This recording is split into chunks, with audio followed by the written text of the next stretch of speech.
Je tiens à vous exprimer ma plus profonde gratitude pour tout ce que vous avez fait pour moi aujourd'hui et je suis vraiment touché par votre geste en ce moment précis.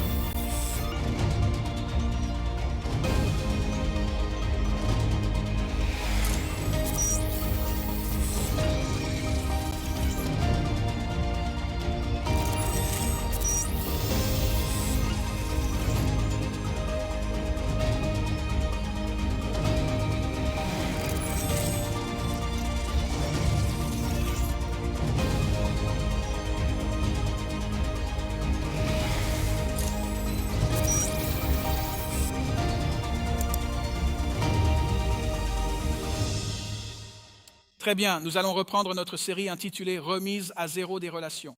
Nous sommes très reconnaissants de vous avoir tous ici ce matin et je voudrais commencer par une histoire plutôt amusante. Le 8 septembre 2013, un homme fort allemand nommé Patrick Balboumien a établi un record du monde Guinness à Toronto, au Canada. Il a soulevé cette énorme structure métallique chargée de 1224 livres et l'a portée sur environ 10 mètres. Dans le monde des hommes forts, oui, ce type est vraiment baraqué. Il est gonflé à bloc, n'est-ce pas? Ouais. Ne t'avise pas de t'en prendre à lui d'ailleurs, tu ne tiendrais pas plus de 2 secondes, n'est-ce pas? Dans le monde des hommes forts, ils appellent ça un yoke carry.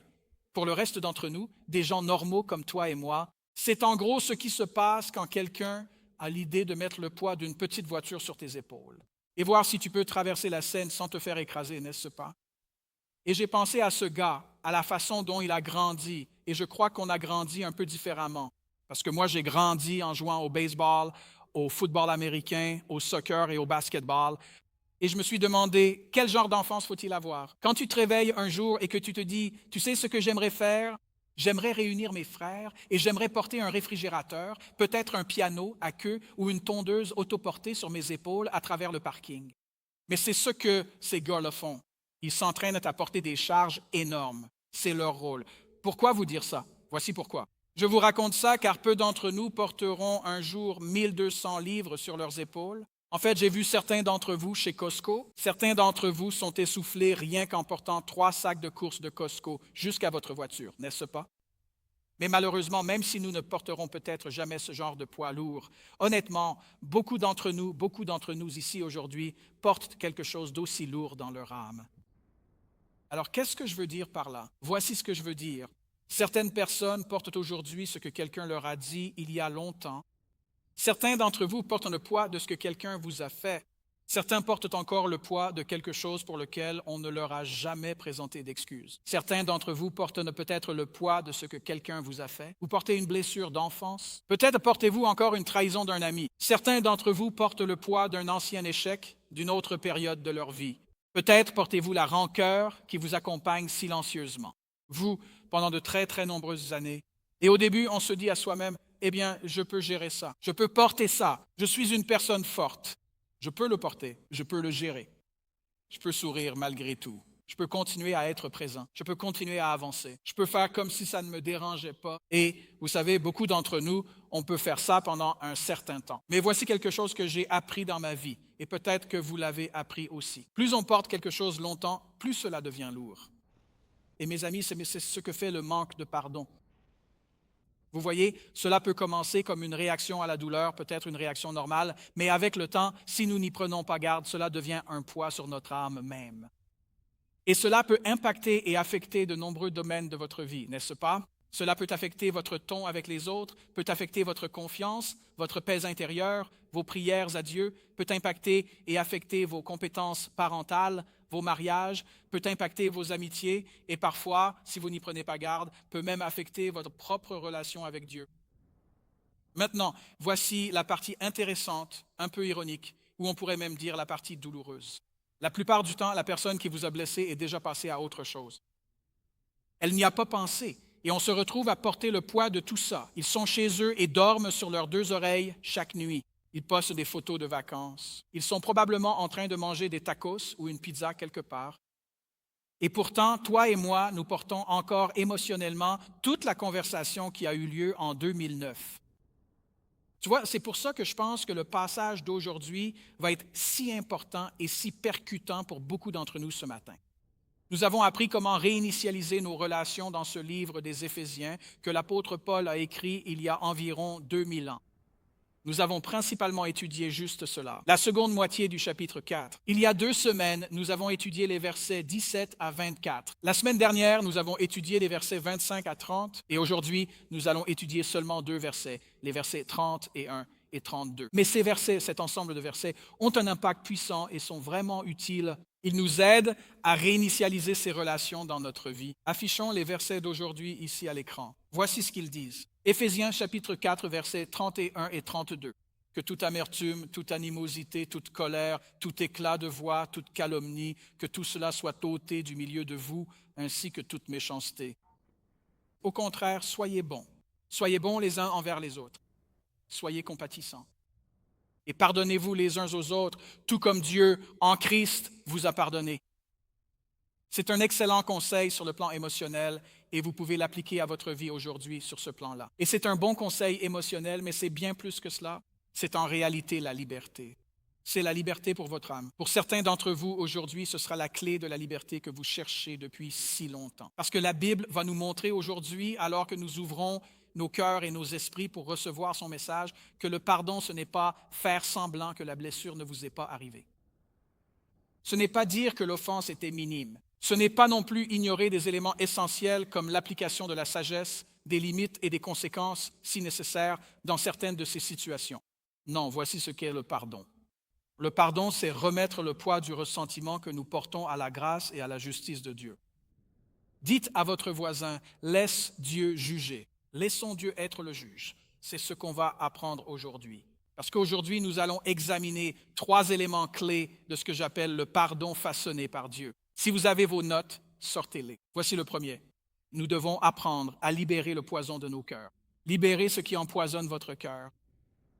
Vous voyez, avant que Paul ne dise que toute amertume soit ôtée de vous, au verset 31, il dit quelque chose de très important dans le verset précédent, le verset 30. Et nous avons abordé ce sujet le week-end dernier pour ceux d'entre vous qui étaient avec nous.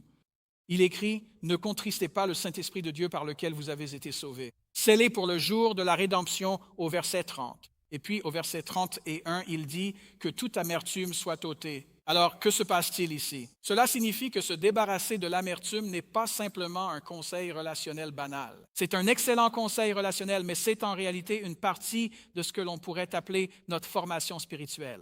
Le grand mot théologique pour cela est la sanctification, c'est-à-dire être mis à part pour un usage saint ou, pour le dire simplement, ce que cela signifie d'être conformé à ou d'être transformé en la ressemblance de Jésus-Christ, devenir un peu plus comme Jésus. Et la Bible nous dit que lorsque l'amertume prend racine dans votre cœur, cela ne nuit pas seulement aux relations horizontales que nous connaissons tous avec les autres. N'est-ce pas? Nous pouvons le voir et le comprendre. Mais ce que nous apprenons avec ces 2 versets reliés, les versets 30 et 31, c'est que cela peut aussi, si nous n'y prenons pas garde, attrister l'esprit même de Dieu.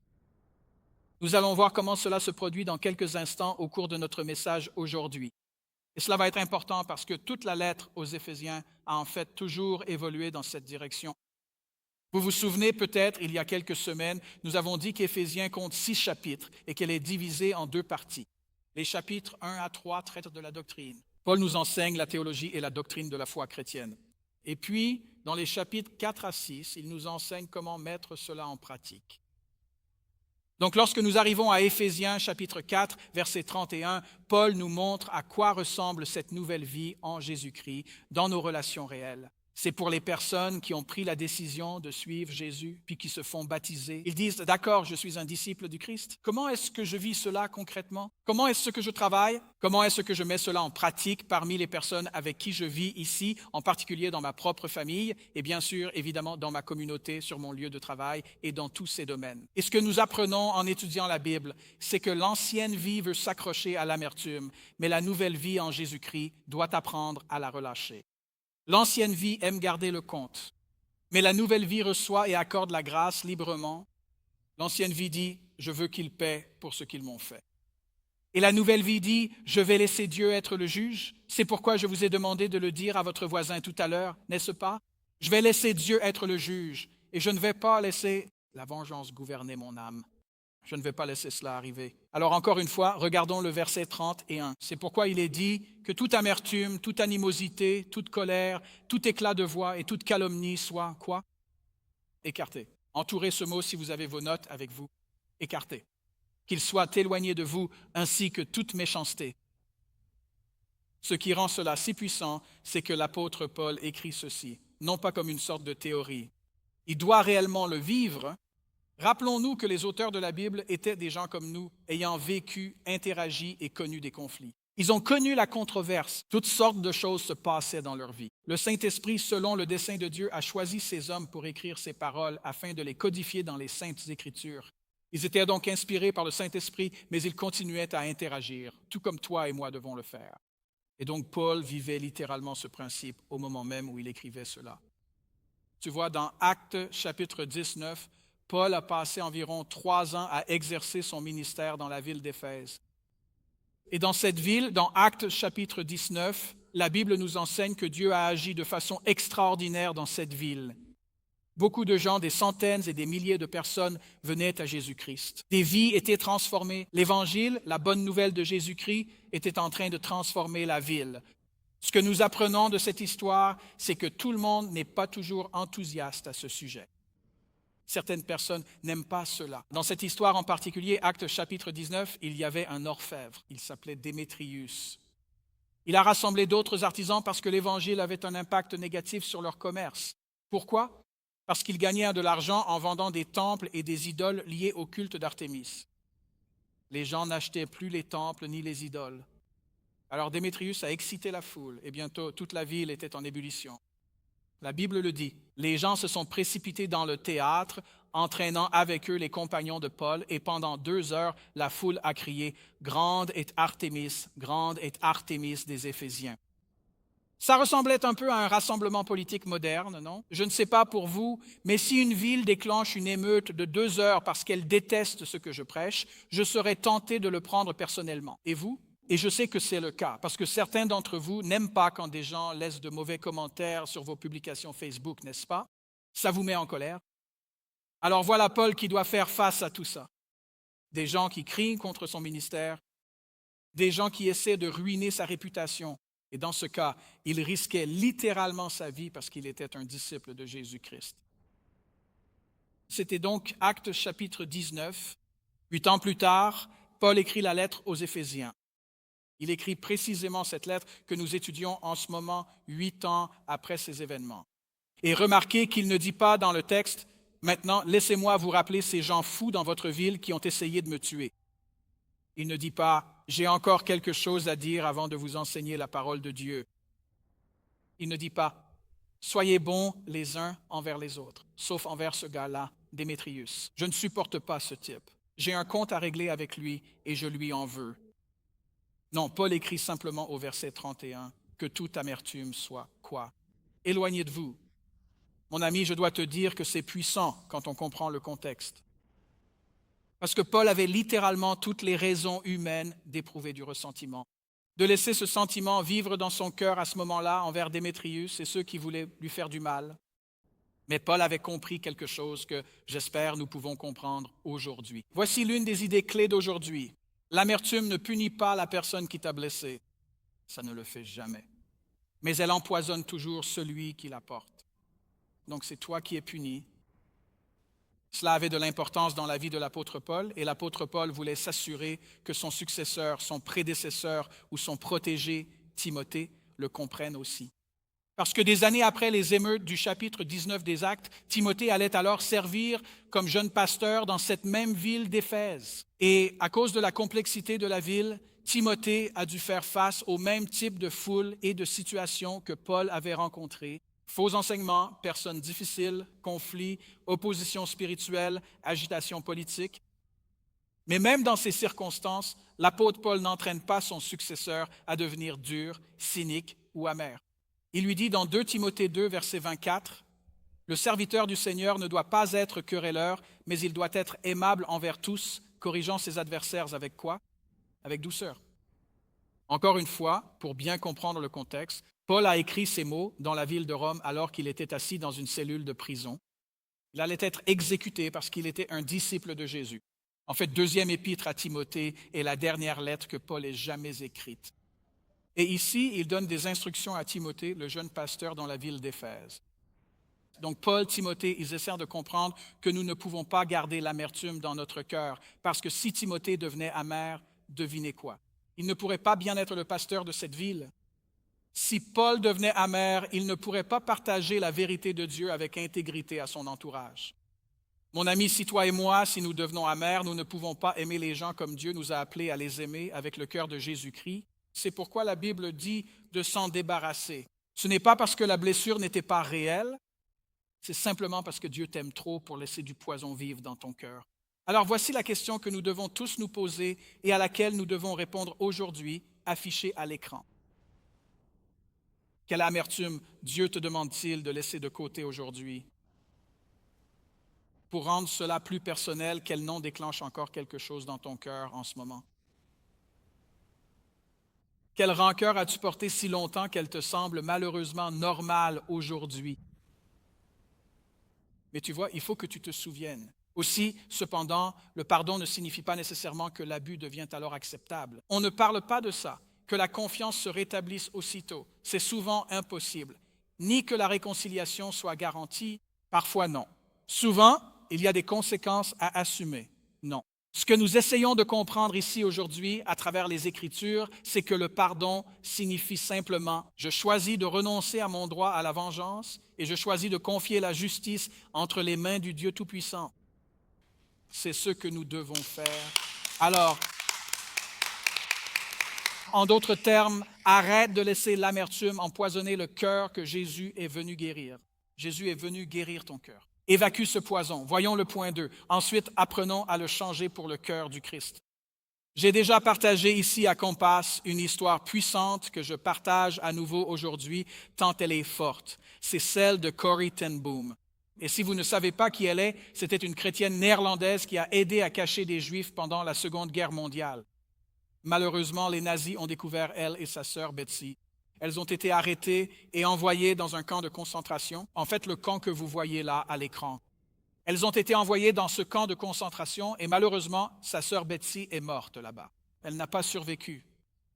Après la fin de la guerre, Corrie a été libérée et elle a voyagé à travers l'Amérique et l'Europe, parlant beaucoup du pardon de Jésus. Lors d'un service religieux dans la ville de Munich, en Allemagne, à la fin de la cérémonie, un homme s'est approché d'elle et elle l'a immédiatement reconnu comme l'un des anciens gardiens de cette prison, celui que vous venez de voir à l'écran.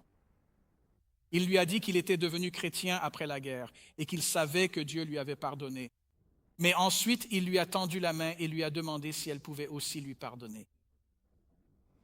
Qu'auriez-vous fait à sa place? Corrie a dit qu'elle était paralysée. Elle n'a rien ressenti à ce moment-là. Elle était stupéfaite. Elle s'est dit, je peux prêcher le pardon, mais à cet instant, honnêtement, je n'avais pas la force de l'accorder. Alors, qu'a-t-elle fait? Elle a dit qu'elle s'est arrêtée. Elle a prié silencieusement pendant un instant et a simplement demandé à Jésus de l'aider. Puis elle a levé la main et en le faisant, elle a dit que l'amour de Dieu semblait inonder son cœur. Je te raconte cette histoire, mon ami, parce que tu vois, le pardon n'est pas naturel quand on a été blessé. Ce n'est pas le cas. C'est surnaturel, n'est-ce pas? La tendresse et la bonté, ces caractéristiques divines dont nous parlons aujourd'hui, ne vont pas venir automatiquement quand on a été blessé. Blessé. C'est pourquoi la Bible ne dit pas simplement « mets cela de côté ». Elle nous dit qu'il faut mettre quelque chose à la place. Tu vois, la croissance spirituelle n'est pas seulement une question de soustraction, c'est maintenant un remplacement. Tu dois remplacer cela par quelque chose. Et c'est pourquoi la Bible dit au verset 32, « Soyez bons les uns envers les autres. Soyez pleins de tendresse. » Il ne s'agit pas d'arrêter d'être amer, mais d'être bon. Il ne s'agit pas d'arrêter la colère, mais d'être plein de tendresse. En d'autres termes, il ne suffit pas d'enlever le poison. Il faut maintenant le remplacer par le cœur même de Jésus-Christ. Maintenant, ce mot « plein de tendresse » est un mot puissant. Nous allons faire une petite étude rapide de ce mot. Dans la langue originale, il portait l'idée d'une compassion profonde venant de l'intérieur d'une personne. Il vient d'un mot lié aux parties intérieures, à l'âme d'une personne, au centre profond de nous-mêmes en tant qu'individus. Dans le monde antique, l'être intérieur était souvent considéré comme le siège des émotions profondes. Donc, on pourrait dire aujourd'hui que Paul ne parle pas simplement d'une gentillesse superficielle. Comment vas-tu aujourd'hui? Oh, je vais bien. Bonne journée, monsieur. Eh bien, bonne journée à vous aussi. Il parle d'une compassion qui vient du plus profond de vous et de moi, une compassion au plus profond de nous. Il ne dit pas simplement de changer certains de vos comportements extérieurs. Il dit, laissez Jésus adoucir la partie la plus profonde de qui vous êtes. Encore une fois, comprendre le contexte historique est tellement puissant pour l'application. Voilà pourquoi. Parce que cela aurait été un mot puissant pour les habitants de la ville d'Éphèse, pour ces nouveaux disciples de Jésus. Pourquoi? Parce qu'Éphèse était une ville de pouvoir et de statut. C'était une ville où les gens criaient pendant plus de 2 heures « Grande est Artémis des Éphésiens », dans une ambiance très politisée. C'était un endroit où l'Évangile pourtant bouleversait les idoles, l'économie, l'orgueil et la réputation publique. C'était le genre d'environnement où la tendresse aurait semblé être de la faiblesse. Et honnêtement, pour certains d'entre nous aujourd'hui, notre culture pense la même chose. Nous pensons que la tendresse est une faiblesse. Mais la Bible nous enseigne à avoir un cœur tendre. Pourquoi? Parce que, bien comprise, la tendresse n'est pas une faiblesse, mon ami. La tendresse, c'est la force maîtrisée par la grâce de Dieu. Nous allons le voir dans la vie de Jésus à travers 2 exemples très rapidement. Ce que je veux vous enseigner aujourd'hui, c'est qu'un cœur tendre n'est pas du tout un cœur naïf. Ce n'est pas un cœur sans protection ni un cœur sans limite. Non, un cœur tendre est un cœur qui refuse de laisser la douleur de ce monde le transformer en pierre. Et si nous n'y prenons pas garde, nous pouvons le laisser devenir de pierre. Nous voyons cela clairement dans la vie de Jésus, comment avoir un cœur tendre. Laissez-moi vous donner 2 exemples. L'un est personnel, l'autre concerne une foule, d'accord, la culture. Le premier exemple est l'apôtre Pierre. Certains d'entre vous connaissent son histoire, n'est-ce pas? Il a renié Jésus-Christ 3 fois. Saviez-vous que Jésus savait à l'avance que Pierre allait le renier? C'est ce que la Bible enseigne, oui. Il a dit à Pierre à l'avance dans Luc chapitre 22, verset 34, « Pierre, avant que le coq ne chante, tu m'auras renié 3 fois, niant même me connaître. » Maintenant, si vous saviez à l'avance qu'un de vos meilleurs amis allait vous renier, vous trahir, seriez-vous froid envers lui?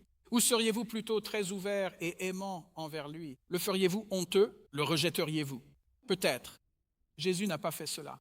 Jésus n'est pas devenu froid envers Pierre. Il ne l'a pas humilié. Il ne l'a pas rejeté. En fait, savez-vous ce qu'il a fait? Voici ce qu'il a fait. Il a dit, « Pierre, j'ai prié pour toi afin que ta foi ne défaille pas. Mais quand tu seras revenu, quand tu te seras repenti et que tu seras revenu, je veux que tu ailles maintenant fortifier tes frères. » Mes amis, c'est de la tendresse. Jésus a vu l'échec à venir de Pierre, mais il a aussi vu la restauration future de Pierre.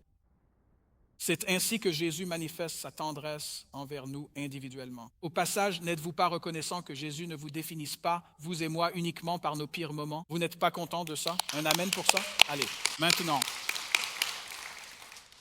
Il n'a pas dit, « Pierre, après ce que tu t'apprêtes à faire, j'en ai fini avec toi. » Ce qu'il a dit, c'est, « Pierre, je prie déjà pour toi. » Et mon ami, voilà le cœur de Jésus-Christ. Voilà le niveau personnel dont nous avons parlé. Et pour une culture, alors, comment fait-on face à une foule de personnes? Nous le voyons encore plus clairement avec Jésus sur la croix. Quand Jésus était sur la croix, il a été trahi par Judas. Il a été abandonné par ses disciples. Il a été moqué par la foule. Il a été battu par ses soldats. Il a été crucifié entre des criminels et ainsi de suite. Si quelqu'un avait le droit d'être amer à ce moment-là, suspendu entre le ciel et la terre sur une croix en bois, ce serait bien Jésus à cet instant. Mais qu'a-t-il dit lorsqu'il était suspendu à cette croix pour ton péché et pour le mien? Il a prié. Il a dit, « Père, pardonne-leur, car ils ne savent pas ce qu'ils font. » Dites-le avec moi. « Père, pardonne-leur, car ils ne savent pas ce qu'ils font. » Disons-le encore une fois. « Père, pardonne-leur, car ils ne savent pas ce qu'ils font. » Peux-tu prier cela cette semaine pour quelqu'un? Peux-tu prier cela? Tu peux. Certains d'entre nous vont être offensés cette semaine. Et en fait, pour la plupart d'entre vous, cela arrivera dans les 30 prochaines minutes, le temps que vous franchissiez la porte aujourd'hui, n'est-ce pas? Et tu peux simplement dire, « Père, pardonne-leur, car ils ne savent pas ce qu'ils font. » Tu vois, mon ami, ce n'est pas de la faiblesse. Ce sont les paroles mêmes de Jésus. C'est la force maîtrisée. Jésus n'ignorait pas le mal. Il payait la peine du mal. Il ne niait pas l'injustice. Il ne faisait pas semblant que la douleur était indolore. Il ressentait littéralement la douleur à ce moment-là. Mais ce qu'il faisait, c'était nous montrer à quoi ressemble un cœur rempli de tendresse. Cela nous amène donc à une deuxième idée clé pour aujourd'hui. Un cœur tendre n'est pas un cœur qui n'a jamais été blessé, car chacun de nos cœurs a été et sera blessé de ce côté du ciel. Cela va arriver. Un cœur tendre est un cœur qui refuse de devenir dur parce qu'il a été blessé. Et peut-être que c'est cela que Dieu veut restaurer en toi aujourd'hui. Peut-être de la tendresse dans ton mariage, peut-être de la tendresse envers tes enfants, peut-être de la tendresse envers tes parents ou envers des personnes difficiles, tes voisins, ton patron, peut-être des collègues. Tu vois ce que je veux dire? Regarde, quand tu retires l'amertume, quelque chose de meilleur doit prendre sa place. Alors ne te contente pas d'enlever ce qui empoisonne ton cœur. Tu dois le remplacer par le cœur même du Christ. Regarde ton voisin et dis-lui, sois plein de tendresse. Vas-y, dis-le lui, sois plein de tendresse. Très bien, sortons les notes pour le point numéro 3. Souviens-toi de la façon dont Dieu t'a pardonné. Maintenant, la Bible va nous amener à la raison la plus profonde pour laquelle le pardon est possible. Il est dit au verset 32 que toi et moi devrions nous pardonner les uns aux autres, comme Dieu, en Christ, t'a pardonné.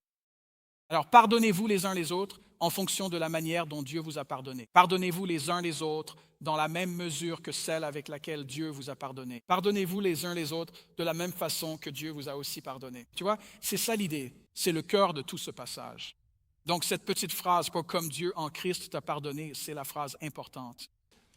Il n'est pas dit « pardonnez-vous les uns les autres parce qu'ils le méritent ». Il n'est pas dit « pardonnez-vous les uns les autres parce qu'ils se sont excusés parfaitement auprès de vous ». Il n'est pas dit « pardonnez-vous les uns les autres parce qu'ils comprennent enfin à quel point ils vous ont blessé ». Il n'est rien dit de tout cela. Il est simplement dit « pardonne ». Comme Dieu en Christ t'a pardonné. Alors, qu'est-ce que cela signifie? Cela signifie pour toi et moi que le pardon chrétien ne commence pas avec la personne qui m'a blessé. Il commence toujours avec le Sauveur qui m'a pardonné. Tout commence avec Jésus. Et c'est tellement important, parce que si je commence avec la personne qui m'a blessé, alors je peux toujours trouver une raison de ne pas pardonner. Est-ce que tu as déjà fait ça? J'ai plein de raisons pour lesquelles je ne peux pas pardonner certaines personnes, tu vois, dans ma vie. Eh bien, ils n'ont pas encore reconnu leur tort. Dès qu'ils l'admettront, je leur pardonnerai. Ils n'ont pas encore changé. Ils ne l'ont pas dit, n'est-ce pas? Ils n'ont pas rendu ce qu'ils ont pris. Ils n'ont pas compris que leurs actes m'ont vraiment blessé. Et donc, je ne peux pas leur pardonner parce qu'ils ne comprendront jamais la douleur qu'ils ont causée dans ma vie. Mon ami, dans certains de ces cas, tout cela peut être vrai. Et si nous nous concentrions simplement sur le pardon et laissions le Saint-Esprit se charger d'enseigner la leçon à l'autre personne, et si on faisait ça, est-ce possible? Amen. Or, la Bible ne nous demande pas de minimiser les actes de l'autre personne. La Bible nous demande tout simplement de magnifier ce que le Christ a fait. Vous voyez, plus tôt dans cette même lettre, nous avons parlé de la façon dont Paul, dans les chapitres 1 et 3, aborde la doctrine et la théologie, et dans les chapitres 4 à 6, il traite de l'application. Donc, au début de la lettre, dans Éphésiens 1, verset 7, il aborde la doctrine de ce que nous essayons de comprendre ici, aujourd'hui. Il écrit, « En lui, c'est-à-dire en Christ, nous avons la rédemption par son sang. » Nous venons de chanter une belle chanson à ce sujet aujourd'hui pendant notre temps de louange. Nous avons la rédemption par son sang, ce qui signifie que nous avons le pardon de nos offenses, un mot long qui veut dire notre péché. Nous avons le pardon de notre péché selon quoi? Les richesses de sa grâce. C'est la théologie. Et ensuite, nous avons la pratique au chapitre 4. Donc, avant même qu'on nous dise au chapitre 4 de pardonner aux autres, la Bible nous rappelle que nous avons été pardonnés par Christ dans Éphésiens chapitre 1. Cela signifie donc que le pardon n'est pas quelque chose que toi et moi devons fabriquer à partir de rien ou d'une sorte de force émotionnelle en nous-mêmes. Non. Le pardon est quelque chose que nous transmettons simplement parce que nous l'avons reçu de Jésus.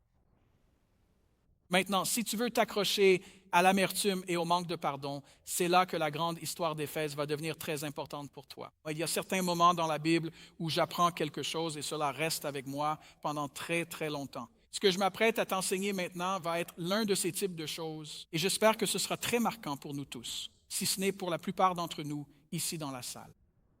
Vous voyez, dans Actes chapitre 19, les croyants d'Éphèse vivaient, comme nous l'avons évoqué plus tôt, un réveil spirituel. Ils étaient en train de vivre une sorte de réveil qui se produisait dans leur culture. Des gens venaient à Christ. Des vies étaient transformées. Les idoles étaient rejetées. Et l'Évangile, la bonne nouvelle de Jésus, Jésus-Christ, bouleversait littéralement la ville. Et cela a commencé à se produire vers l'an 52 après Jésus-Christ. Ce sont des dates approximatives, mais vous voyez l'idée. Puis environ 8 ans plus tard, l'apôtre Paul écrit la lettre même que nous étudions aujourd'hui, la lettre aux Éphésiens, et leur rappelle qui ils sont en Christ. Théologiquement, ils sont choisis, ils sont rachetés, et ainsi de suite. Ils sont en train d'être formés en une seule famille. Il leur enseigne toutes ces choses sur la remise à zéro des relations que nous examinons ici au milieu de cette série. Et puis après cela, quelques années plus tard, Timothée va servir à Éphèse et il va aider cette église, cette jeune église, cette nouvelle église, une église florissante, une église en croissance. Il va les aider à s'accrocher à la saine doctrine au milieu d'une multitude de faux enseignements, de confusion spirituelle et d'une culture politiquement chargée. Vous pouvez donc imaginer que, tout comme notre génération. Mais plus tard, l'apôtre Jean passe en fait beaucoup de temps dans la ville d'Éphèse, vers l'an 80 ou 85 après J.C. Et il écrit la première, la deuxième et la troisième épître de Jean et imprègne tout le thème du même message d'amour. S'aimer les uns les autres, apprendre à s'entendre. Vous êtes une famille, pardonnez-vous.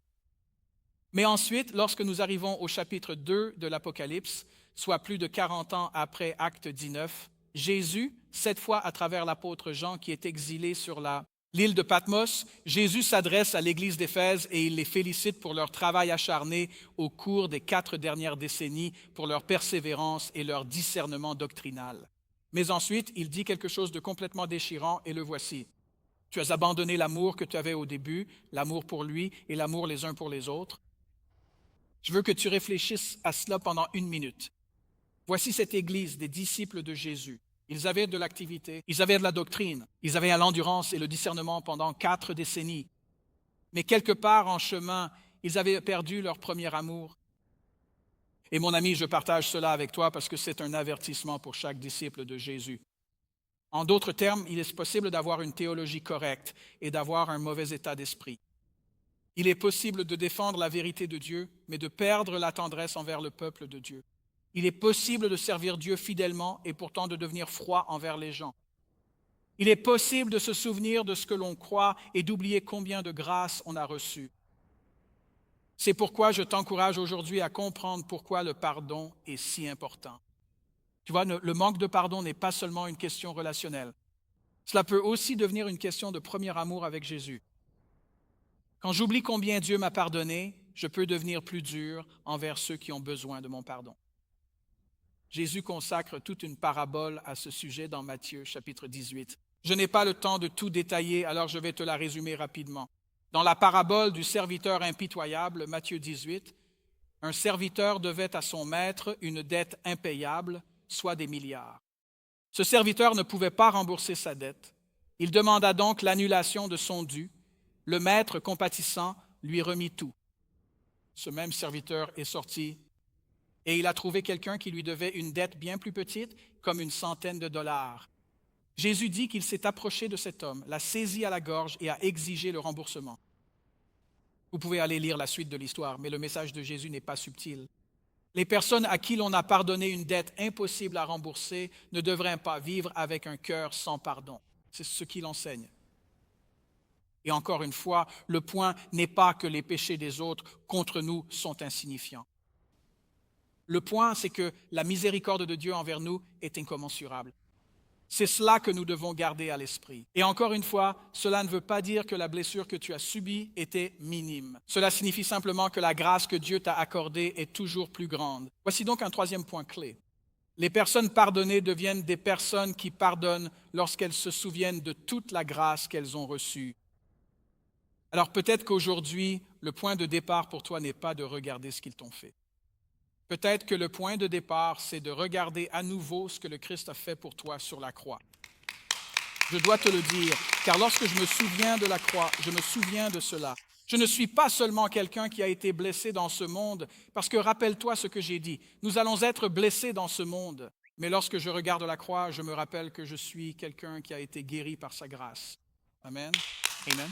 Donc, débarrassez-vous du poison qui habite votre cœur, remplacez-le par le cœur du Christ et souvenez-vous comment Dieu vous a pardonné. Si vous faites cela, je pense que cela vous aidera en cours de route. Permettez-moi de partager une dernière histoire qui, je pense, a un impact vraiment puissant sur ce dont nous parlons aujourd'hui. Le 10 décembre 2003, la famille Whittaker est rentrée d'un dîner. Ils vivaient à Sugar Land, au Texas. Et alors qu'ils entrèrent chez eux, un homme armé les attendait. Et il a ouvert le feu sur toute la famille. Kent Whitaker a survécu, mais sa femme Tricia et leur plus jeune fils, Kevin, ont été tués. Au début, Kent pensait qu'un inconnu avait détruit sa famille. Mais des mois plus tard, les enquêteurs ont découvert quelque chose de littéralement inimaginable. L'attaque avait en réalité été organisée par le fils survivant de Kent, nommé Bart. Son propre fils a aidé à planifier les meurtres de sa mère, de son frère et de son propre père. Et je n'arrive même pas à imaginer la douleur de ce moment. Mais c'est ce qui rend l'histoire de Kent si puissante. Pendant que Kent était à l'hôpital, encore en convalescence, il ne savait rien de tout cela. Mais Kent a dit qu'il avait pris la décision dans cet hôpital de faire confiance à Dieu quand la vie n'avait aucun sens. Et ce faisant, il a senti que Dieu le guidait sur le chemin du pardon envers le tireur. Comme vous pouvez l'imaginer, le pardon qu'il a choisi dans cette chambre d'hôpital a été mis à l'épreuve lorsque la vérité a éclaté. Ce n'était pas un inconnu du tout. C'était son propre fils. Alors, qu'a fait Kent? Il a choisi le pardon. Il a choisi le pardon. Des années plus tard, il a écrit à son fils Bart en prison et lui a rappelé qu'il lui avait pardonné. En fait, il a même plaidé pour que la vie de son fils soit épargnée en 2018. Cela ne veut pas dire que le crime était insignifiant. Cela ne veut pas dire que les conséquences ont automatiquement disparu. Cela ne veut pas dire que la justice n'avait pas d'importance. Bart a tout de même dû faire face à la justice et il y fait encore face aujourd'hui. Mais voici la partie puissante que je ne veux pas que vous manquiez. Kent a refusé de laisser la haine devenir le dernier chapitre de l'histoire de sa famille. Et je partage cela avec vous aujourd'hui parce que si votre famille ressemble à la mienne, il y a des choses qui se sont produites en chemin. Et nous portons ces choses avec nous. Avec tout l'amour que j'ai dans mon cœur pour vous. En tant que votre pasteur, ne laissez pas la haine être le dernier chapitre de la vie de votre famille. Ne le faites pas. Laissez le pardon être le dernier chapitre de la vie de votre famille. Amen. Nous pouvons choisir de le faire. Maintenant, je sais que ce dont je parle aujourd'hui n'est pas naturel. Ce n'est pas normal.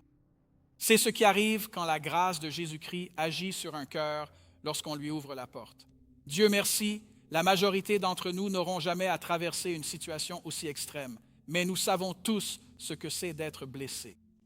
Nous savons ce que c'est que de porter quelque chose. Nous savons ce que c'est lorsque les choses que nous portons deviennent plus lourdes, plus nous les portons longtemps. C'est ce mot que quelqu'un a prononcé.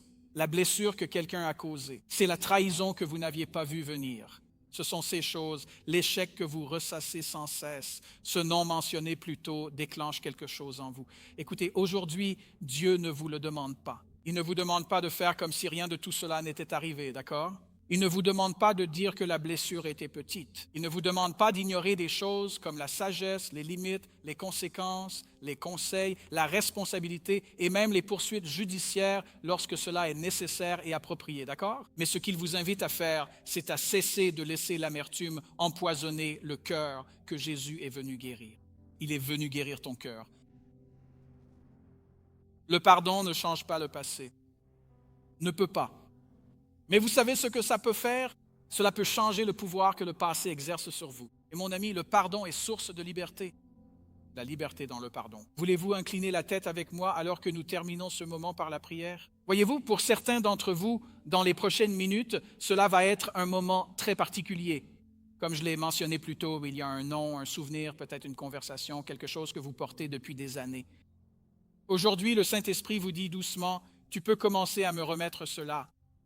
Pas parce qu'il le mérite, pas parce que cela n'avait pas d'importance, pas parce que la confiance va être instantanément rétablie d'une manière ou d'une autre.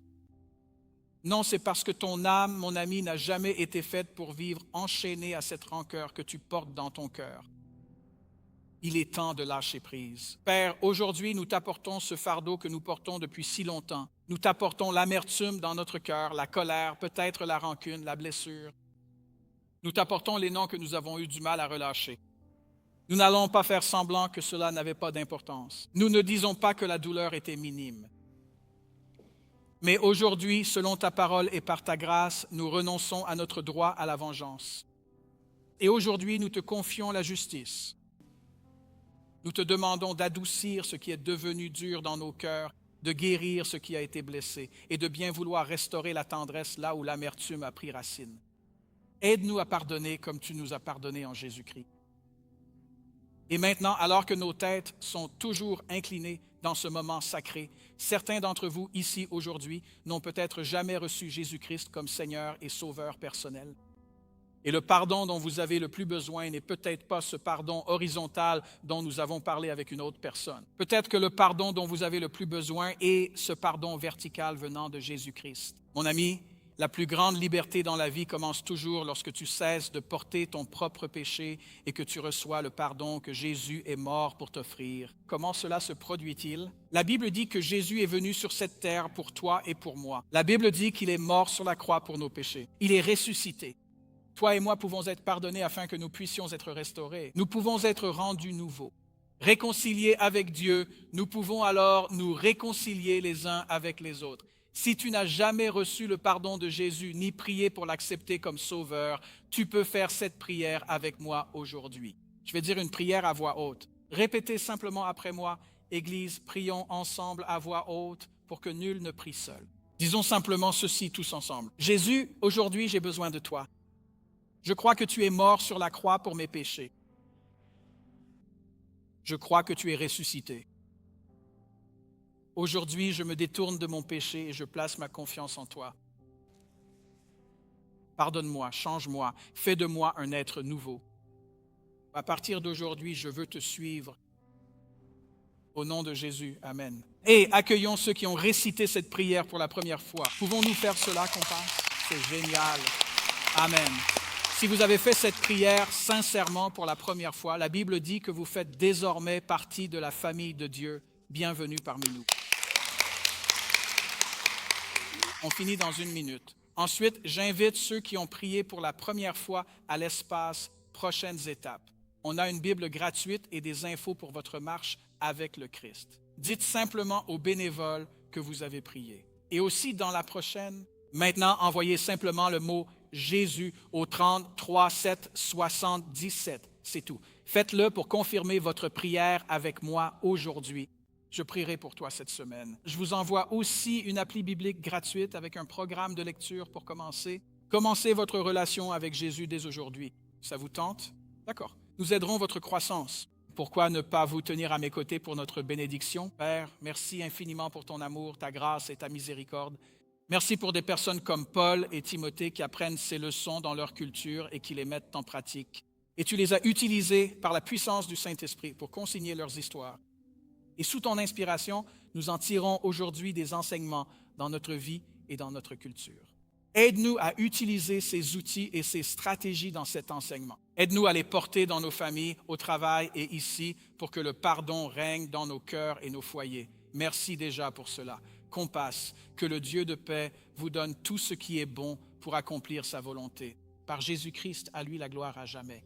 Au nom de Jésus, amen. Bon dimanche et à la semaine prochaine. Merci beaucoup de m'avoir rejoint pour le message d'aujourd'hui. J'espère que la parole de Dieu t'a vraiment encouragé, t'a mis au défi et t'a rappelé sa vérité pour ta vie. Et si tu es du coin, j'aimerais t'inviter à venir vivre par toi-même un week-end à Compass Church. Nous nous réunissons chaque week-end pour un temps de louange puissant, un enseignement biblique inspirant et d'excellents programmes pour les enfants et les adolescents, le tout dans une atmosphère familiale très chaleureuse et accueillante. Il y a une place pour toi ici. Et si ce ministère a été une bénédiction pour toi, envisagerais-tu de faire un don aujourd'hui? Ton soutien nous aide à continuer de partager l'espérance de Jésus à travers la télévision, les médias numériques et l'action auprès de notre communauté. Pour donner ou en savoir plus, il te suffit de nous rendre visite en ligne dès aujourd'hui. Jusqu'à la prochaine fois, continue de vivre avec l'espérance de Jésus dans ton cœur.